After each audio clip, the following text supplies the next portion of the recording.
Wheel of time season 1 episode number 2। Episode की शुरुआत में दिखाया जाता है व्हाइट लोग के एक कैंप को, जिसके सवाली ने आइसडाई ग्रुप की एक आइसडाई के हाथ काट दिए हैं और कटे हुए हाथों से रिंग निकालकर अपने पास रख लिए और उसे जिंदा जलाकर मार देता है। ऐसी उसके पास 6 रिंग्स है, जिससे पता चलता है कि उसने ऐसी 6 आइसडाई को मार डाला है। व्हाइट लोग वन पावर को यूज करने वाले हर इंसान को बुरा समझते हैं और उन्हें मार डालते हैं। दक्षिण में हो रहे युद्ध में भेजी जाने वाली 8 आइसडाई में से वो 7 को मार चुके हैं। अब सिर्फ मोरेन बची है। फिर मोरेन को दिखाया जाता है जो उन चारों को लेकर जंगल के रास्ते व्हाइट टावर की ओर जा रहे हैं। उनके पीछे टोरलोक्स की बहुत बड़ी सेना है। वो भागते हुए एक नदी के किनारे पहुंचते हैं और वहां के मांझी को ढेर सारे पैसे देकर मोरेन नदी पार करवाने के लिए उसे राजी कर लेती है। वो नाव में बैठकर नदी पार ही कर रहे होते हैं कि वो देखते हैं कि दूसरे किनारे टोरलोक्स की बहुत बड़ी सेना है, जिनके साथ उनका लीडर भी है। वो इनसे कुछ भी करवा सकता है, लेकिन नदी पार नहीं करवा सकता, क्योंकि ट्रोलोक्स गहरे पानी से डरते हैं, इसलिए वो नदी पार नहीं कर सकते। मांझी उन ट्रोलोक्स को देखकर दूसरी तरफ जाना चाहता है अपने बेटे को लाने के लिए, लेकिन मोरेन उसे ऐसा नहीं करने देती। वो अपनी शक्ति से नदी में एक भंवर बनाकर नाव को डुबा देती है। मांझी अपनी नाव और बेटे को बचाने के लिए नदी में कूद जाता है और वो भी डूब जाता है। फिर वो चारों मोरेन को और बुरा समझने लगते हैं। चलते हुए वो एक जगह आराम करने के लिए रुकते हैं। उन चारों को मोरेन की बातों पर भरोसा नहीं है, लेकिन इग्वेन को मोरेन की बातों पर भरोसा होने लगा है। फिर सभी सो जाते हैं। रात में मोरेन इग्वेन को उठाकर कहीं ले जाती है। ये सब रेन देख रहा होता है। मोरेन इग्वेन को आइसडाई के 3 वचनों के बारे में पूछती है, जिसमें से पहला वचन है आइसडाई कभी झूठ नहीं बोलती। दूसरा, वो कभी अपनी शक्ति से ऐसा तैयार नहीं बना सकती जिससे किसी की जान जा सके। और तीसरा, परम शक्ति का इस्तेमाल तब तक नहीं कर सकती जब तक कि उसकी खुद की या उसके रक्षक या किसी आइसडाई की जान पर ना बनाए। ये तीनों वचनों को वो चाहकर भी नहीं तोड़ सकती। मोरेन इग्वेन को बताती है कि वो भी आइसडाई बन सकती है, क्योंकि उसमें भी आवाज़ से बातें करने की शक्ति है। फिर वो इग्वेन को एक लॉकेट देते हुए उसकी शक्ति का एक नमूना उसे दिखाती है, जिसे देखने के बाद इग्वेन को मोरेन पर पूरा भरोसा हो जाता है। फिर इग्वेन रेन के पास जाती है, जहां रेन उसे यह कहकर भेज देता है कि उसे कुछ समय अकेले रहना है। पेरुन उन ट्रोलोक्स से फाइट करते हुए घायल हो चुका है। फिर रेन को सोते हुए एक सपना आता है, जिसमें उसके मुंह से एक मरा हुआ चमगादड़ निकलता है और फिर उसे एक आदमी दिखाई देता है जिसकी आंखें अंगारों जैसी लाल है। रेन की नींद खुलती है तो वो देखता है कि उसके चारों तरफ कई सारे चमगादड़ मरे पड़े हुए हैं। वो भागता हुआ अपने दोस्तों के पास जाता है, जहां उसे पता चलता है कि यही सपना उसके दोस्तों को भी आया है। वो ये बात मोरेन को बताते हैं। इस बात पर मोरेन उन्हें बताती है कि अगर ऐसा फिर से हो तो वो इसकी खबर सबसे पहले मोरेन को दे। लेकिन रेन को मोरेन पर भरोसा नहीं है। उसे लगता है कि यह सब मोरेन ने किया है और उसका ये मानना है कि इग्वेन आइसडाई बन सकती है, लेकिन हमारे साथ क्या होगा, क्योंकि व्हाइट टावर में बस औरतें ही रहती हैं। इग्वेन उसे समझाती है कि मोरेन अपनी जान की बाजी लगाकर उन सभी की जान बचा रही है, लेकिन रेन उससे भी झगड़ा कर लेता है।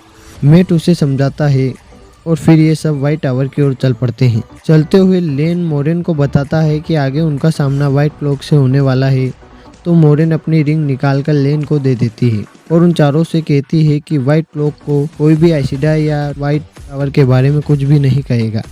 फिर मोरेन व्हाइट क्लॉक के राजा को बताती है कि वो सीमा प्रांत की रहने वाली है और उसके गांव पर ट्रोलोक्स ने हमला कर दिया है, इसलिए वो पास के शहर में अपनी सिस्टर के पास जा रही है और वो अपना घाव भी दिखाती है। तो राजा उन्हें जाने के लिए कहता है कि तभी राजा का सवाली, जो हमें एपिसोड की शुरुआत में भी दिखाई देता है, वो आ जाता है और मोरेन से सवाल करने लगता है। वो घोड़ों की और मोरेन की तलाशी लेता है, लेकिन उसे कुछ भी नहीं मिलता है, तो वो उसे जाने देता है। मोरेन को उसके पास मौजूद आइसडाई की 7 रिंग देखकर पता चल जाता है कि उसने उसकी 7 बहनों को मार डाला है। आगे चलते हुए रास्ते में वो चारों एक गीत गाते हैं। उस गीत में एक शब्द आता है मेलेथ्रिन, लेकिन उन्हें उसका मतलब पता नहीं है। मोरेन उसका मतलब बताती है कि मेलेथ्रिन उस जगह का नाम है जिसे आज तुम 2 नदियों का गाँव कहते हो। हजारों साल पहले जब ट्रोलोक्स ने मेलेथ्रिन पर हमला किया, तो वहाँ की सेना ने ट्रोलोक्स से जमकर युद्ध किया। उनकी सेना छोटी थी, इसलिए वहाँ के राजा एमन ने पड़ोसी राज्यों से मदद मांगी और 13 दिनों तक युद्ध करते रहे, लेकिन कोई मदद नहीं आई, तो वो सभी मारे गए।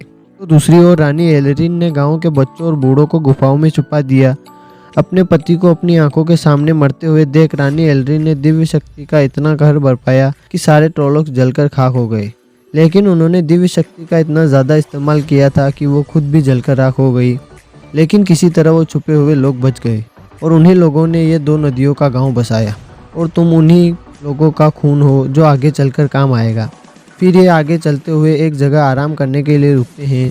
मोरेन बहुत कमज़ोर हो चुकी है, उन्हें जल्दी से जल्दी किसी आइसडाई को ढूंढना होगा जो मोरेन के घाव को भर सके, क्योंकि आइसडाई दूसरों के घाव भर सकती है लेकिन अपने घाव नहीं भर सकती। उस घाव के कारण मोरेन नींद में ही बेहोश हो जाती है। तो दूसरी ओर पेरिन जंगल में पानी लेने के लिए जाता है, जहाँ उसे कुछ भेड़िए घेर लेते हैं, लेकिन वो उसे कुछ भी नहीं कहते, बस उसका घाव चाट कर चले जाते हैं। रात को अचानक इग्वेन की नींद खुलती है। वो देखती है कि ट्रोलोक्स का लीडर, जिसका नाम फेट है, उसने उन्हें ढूंढ लिया है। वो सभी अपनी जान बचाकर भागने लगते हैं। ये सब भागते हुए शाराल लगोत शहर, जिसे सायों का शहर भी कहते हैं, वहाँ पहुँचते हैं। इस शहर में जाने से हर कोई डरता है, यहाँ तक कि ट्रोलोक्स भी इस शहर में जाने से डरते हैं। यह वही शहर है जिसने राजा एमन की मदद करने का वादा किया था। यह पहले बहुत समृद्ध हुआ करता था, लेकिन मदद करने के बजाय इस शहर के लोगों ने ट्रोलोक्स से बचने के लिए शहर के चारों तरफ बड़ी बड़ी दीवारें बना ली। और जब युद्ध खत्म होने के बाद लोग खाना और काम की तलाश में यहाँ आए, तो इस शहर के लोगों ने उनकी कोई मदद नहीं की। कहते हैं कि इस शहर के लोगों की बुरी नीयत के कारण शैतान की ताकत इतनी बढ़ गई कि वो सारा शहर ही निगल गया। तभी से यहाँ काले साए घूमते रहते हैं, इसलिए यहाँ कोई भी नहीं आता। लेकिन लेन मोरेन और उन चारों की जान बचाने के लिए शहर में आ जाता है। वो सभी से कहता है कि यहाँ की किसी भी चीज़ को मत छूना और जो उनके पास है वही खाना। फिर मेट पेरिन को उसकी वाइफ का चाकू देता है, जो उसे लेला ने तोहफे के रूप में दिया था। मेट उस शहर में घूमते हुए एक जगह पर एक सुंदर बॉक्स को देखता है और उसे खोलने के बाद उसमें से एक सोने का चाकू निकलता है, जिस पर एक नगीना भी लगा हुआ है। वो जैसे ही उस चाकू को खोलता है, एक साया वहां आ जाता है। वो साया घोड़े को जलाकर राख कर देता है। यह देखकर लेन सभी को भागने के लिए कहता है। तभी सभी अपनी जान बचाकर भागने लगते हैं और 3 ग्रुप में डिवाइड हो जाते हैं। लेन मोरेन और घोड़े को लेकर जंगल की ओर निकल जाता है। पेरिन और इग्वेन भागते हुए दीवार पर चढ़कर पानी में कूदकर शहर से बाहर निकल जाते हैं। तो दूसरी तरफ मेट और रेन भी एक नाले से होते हुए शहर से बाहर निकल जाते हैं और एक दूसरे को ढूंढने लगते हैं।